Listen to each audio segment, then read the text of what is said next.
Olá, alunos de segundo ano. Vamos continuar falando então de Revolução Inglesa.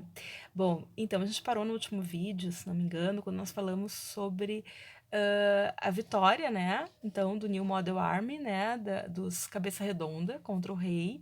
E aí, agora aquela situação, né? Começou a ficar um pouco mais tensa. Por quê? Porque dentro dos Cabeça Redondas tinham grupos diferentes que tinham interesses diferentes. Então, nós tínhamos, né, os presbiterianos, que eram, digamos assim, comerciantes, proprietários, enfim, tínhamos grupos bem mais empobrecidos que também lutaram, que tinham a ideia de construir uma sociedade mais igualitária, uma sociedade mais justa, etc. Esses grupos eram chamados de independentes. Os presbiterianos morriam de medo dos independentes, porque eles chamavam eles de radicais, porque eles queriam, nossa, igualdade social, justiça, né? Não, é demais. Mas enfim, eu não gosto do termo radical, tá? Eu sei que ele se consolida e muitas vezes vocês vão ouvir isso, né? Que vários grupos são taxados como radical, e radical virou um termo negativo, como se fosse uma coisa, ai, que horror, que coisa radical, coisa extrema. Bom, radical depende de quem está falando, depende de onde se parte esse discurso, certo? Então, será que é radical tu querer, né, justiça social, igualdade? Não sei, para alguns grupos isso é chamado de radicalidade, né? Mas enfim, então o fato é que os presbiterianos, né, morriam de medo que as reformas se intensificassem, houvesse algum tipo de distribuição de rendas, enfim, né? Então eles eram contra esses independentes que exatamente eram pessoas mais pobres e que queriam, né, algum tipo de vantagem, benefício, né, de buscar direitos, digamos assim, né, de ter uma sociedade um pouco melhor para eles, mais igualitária para eles, né? Então, houve, digamos assim, uma situação bastante complicada, até porque, como eu disse para vocês, eles morriam de medo, então melhor, né, a visão dos presbiterianos, vão melhor se associar com a nobreza, a aristocracia, que é onde eles se espelham, né, o que eles queriam ser, digamos assim, do que, meu Deus do céu, imagina essas pessoas mais pobres, que é a maioria, tomasse o poder, ou enfim, né? Então, quem são esses grupos, né? Esses grupos chamados de independentes. Nós temos dentro dos independentes, né? Dois grandes núcleos, tá? Então, os chamados. Os independentes são as camadas mais pobres da população, né? Que é a maioria da população. Então, basicamente, eles queriam isso, uma sociedade mais justa. E, claro, temos dois grandes grupos que tinham propostas de acordo com o seu lugar na sociedade. Então, nós temos os niveladores ou levelers, vocês podem ver também pelo nome inglês, levelers, né? Então, são os chamados niveladores, que são grupos urbanos, pessoas pobres urbanas, que queriam o quê? Sufrágio universal masculino, claro. E, enfim, né, uma questão um pouco mais justa, né? Acabar com a Câmara dos Lordes, aquela coisa toda, e que maior participação nos espaços políticos, né?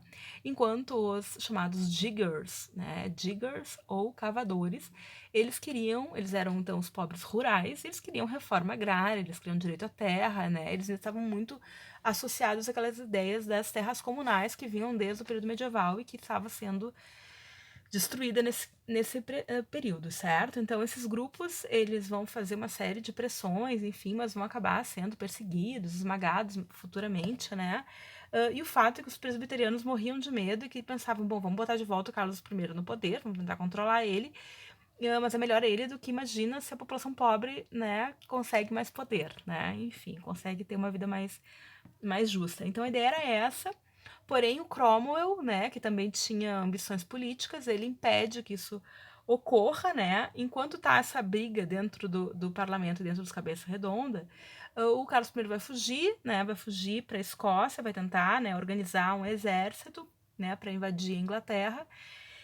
Ele acaba sendo derrotado, enfim, né, ele é preso de novo, né, entregue, na verdade, pelos exércitos escoceses por uma quantia, enfim, né? E aí ele é considerado traidor, né? Julgado, condenado, e ele vai ser então decapitado. Então isso é uma coisa assim, né? Ou seja, os ingleses vão fazer a sua revolução, isso vai acontecer depois na França, né? 100 anos depois, e mais de 100 anos depois, e isso é uma coisa, nossa, quando a gente fala, nossa, o rei decapitado, todo mundo pensa na França, porque ninguém fala na Inglaterra, né? Então a Inglaterra nesse período ainda é um país entre aspas, periférico, que está se tornando, né, que vai se tornar a partir da Revolução Industrial, digamos assim, a grande potência mundial. Mas nesse momento, ainda o que acontece no continente tem um reflexo muito maior para a Europa, para o mundo, enfim, né, do que o que está acontecendo lá. Mas o fato é que a Inglaterra faz essa revolução burguesa antes da França, bem antes, mais de 100 anos antes, né? 150 anos antes, a Inglaterra já decapita seu próprio rei, que é uma coisa chocante, porque apesar deles não terem ideia do direito divino dos reis, o rei ele é uma figura que foi sacralizada, que ela é ungida, né, pelos sacramentos, enfim, né, quando assume. Então, basicamente, o Carlos I vai ser decapitado em 49, né, 1649, e aí funda-se a República na Inglaterra, né, sendo que a liderança será do Cromwell, né, ele vai ser esse líder, né, vai se formar um conselho de Estado, os independentes vão ser, né, os grupos mais empobrecidos, opositores de modo geral, vão ser perseguidos, né, e o Cromwell vai ter um governo bastante autoritário, vai ser uma ditadura, na verdade, né, que vai ser imposta, tá? O que é bem importante nesse contexto do governo do Cromwell, tá? Que vai durar até... Ele vai se denominar, né, Lorde Protetor, ele não aceita ser rei, né? Mas, na verdade, ele vai ser um super autoritário, ditador, etc, tá? E o que é mais importante, que geralmente que aparece em questões, enfim, é que ele vai promulgar uma medida chamada Ato de Navegação, tá? Por que ele é importante? O Ato de Navegação, se não me engano, é de 1651, é isso mesmo, tá, isso aí. Eu não sou lá muito boa para datas periféricas, assim, mas tá, enfim. O fato é que o ato de navegação era uma declaração no qual todas as mercadorias inglesas só poderiam ser transportadas, né, comercializadas, enfim, a partir de navios ingleses. Por que isso é importante? Porque grande parte das mercadorias do mundo nesse período serão mercadorias inglesas. Por quê? Porque a Inglaterra já está se tornando uma potência manufatureira, tá? Porque, e de um modo geral, quem fazia grande parte do comércio, enfim, eram os holandeses, né? E com o ato de navegação, tu vai ter um grande estímulo ao comércio inglês e principalmente a produção de navios, já que agora as mercadorias só podem ser transportadas por navios ingleses, isso estimula, né, a produção de navios. A Inglaterra cada vez mais se torna a grande potência marítima do mundo. Ela, inclusive, vai entrar em choque por causa da de navegação com a Holanda e vai se derrotar a Holanda, né? E aí vai assumir, né, o poderio marítimo que vai destacá-la, né, no século seguinte, certo? Bom, então, basicamente, quando o Cromwell morre, né, ninguém sabe muito o que fazer, porque estão acostumados com uma coisa hereditária, até o filho dele assume, mas ele não tem o carisma, não tem a liderança que o pai tinha, ele acaba, tipo, largando. E aí, então, o parlamento decide, né, como eu falei, a Inglaterra fica meio perdida, sem rei, sem rainha, e decide convidar, então, o Carlos, né, Stuart, que era, então, vai convocar, né, o Carlos Stuart, filho do Carlos I, então, para assumir, então, o trono inglês, acabando a república, e nós temos novamente, então, uma monarquia absolutista. Porém, a ideia do parlamento é ter um rei que seja controlável pelo parlamento. A ideia é essa, né? Então, basicamente, a monarquia é restabelecida, então, 1660, e Carlos II passa a governar. Então, só que o Carlos II, né, como todo bom Stuart, quer ser um rei absolutista, então começa novamente as tensões, né? Claro que ele tem um certo cuidado, porque ele viu o que aconteceu sabe o que aconteceu com o pai, né? E não queria perder sua cabeça. Então, basicamente, a gente tem uma série de tensões, mas ainda um nível de diálogo, digamos assim, né?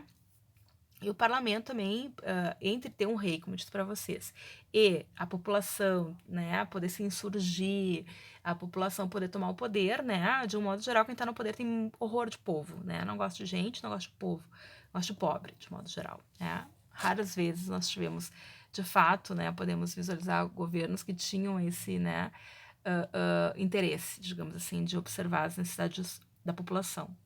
Mas o fato é que o parlamento, então, manteve o Carlos, né? O Carlos, ele foi tolerado, né? Ele era protestante, ou pelo menos se colocava como protestante, então ele foi tolerado e houve tensões, mas beleza. Só que ele não tinha filhos, né? E aí, então, o herdeiro do trono deveria ser o Jaime, né? Segundo, no caso, que era o Duque de York, que era seu irmão. Só que ele era católico declaradíssimo, tá? Católico fervoroso. E aí, então, houve todo um estresse, tipo, e agora, né? Digamos que as experiências com reis católicos nunca foram muito agradáveis para os ingleses, muito complicado. E havia, então, essa discussão no parlamento. O que fazemos agora, né? Colocamos ou não colocamos, né? Isso vai dividir o parlamento numa discussão bastante acentuada sobre isso, tá? Agora, no último vídeo, vai ser o último, porque a gente está encerrando o conteúdo, e vamos ver o que vai acontecer então, né, para encerrarmos, né, o período das revoluções inglesas. Certo? Fiquem bem, se cuidem e até o próximo vídeo.